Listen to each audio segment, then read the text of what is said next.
I thought that I was away from drugs, but then it seems that I was hooked by the most powerful drug of the 21st century, or one of the most powerful drug created.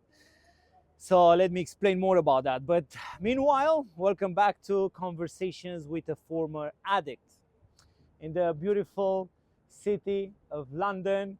You got the London Eye, you got Westminster there. We have some things for the like the Sphinx from Egypt. You got the St. Paul Cathedral there. You got the City Hall there, the Royal Festive Hall, and Waterloo on the other side of the river, where I used to be a manager for a massive restaurant, pub, 300 locate. Anyway, so we are here now, beautiful city of London, and why I was away for a few weeks. It happened in Spain. We went away for a week in Spain. We had some things with the alarm at our holiday house in Spain. So we came back a couple of weeks ago. But what happened in Spain, I had a intoxication, a food allergy, a food intoxication. Something happened and destroyed my stomach, destroyed my body, destroyed my mind. So I was really affected by it. And we landed in London, in Gatwick, and I had my car there.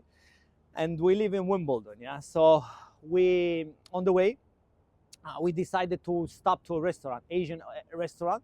We normally don't eat out or takeaways, but I thought, why not? Yeah. We don't have any food at home.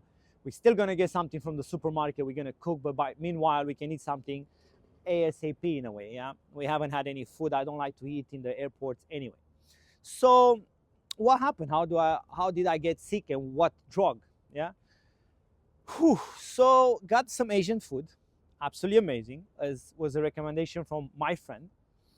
It's the second time I got food from there, but because it was extremely spicy, that also impacted my already ongoing food intoxication.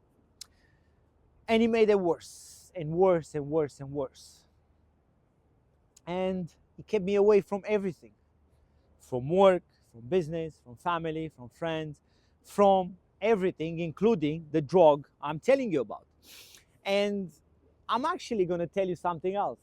As a kid, I used to get a cold every now and then. And for me, as painful as it was, I used to felt good on it. Why? What do I mean by that? So basically, when I had a cold, I had no food, no TV, nothing. I didn't want anything. I was basically fasting, which I do it now as well. But I was fasting in an induced state of sickness, which was also keeping me away from everything else. So in a way, I felt good. I was kind of like meditation, prayer, connection with myself, and I was good in that sickness. Well, that happened now again. So I was sick, and I started enjoying it, and I didn't realize why I enjoy it so much. But then I realized, why have I got addicted to?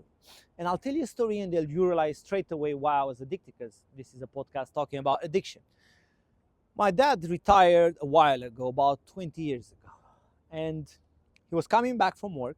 He was working in the Bucharest, in the biggest train station of the country, because I'm Romanian, Bucharest, the capital of Romania. He used to work there.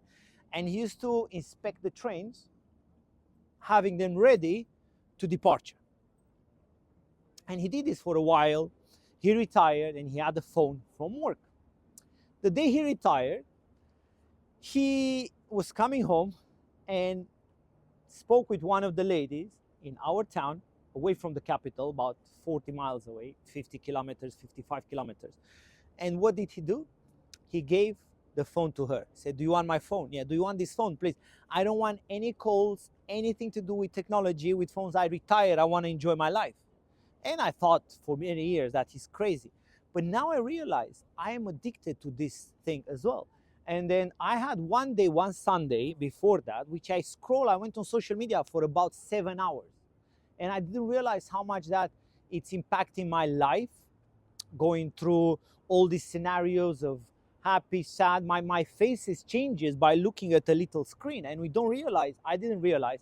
And it took me a massive sickness, yeah, food poisoning. Maybe it was a blessing in disguise by the big guy in the sky, or whoever we believe in, like the the universe itself was a blessing in disguise to be sick, to remind myself why, and why am I on this journey, and what's keeping me distracted from my journey.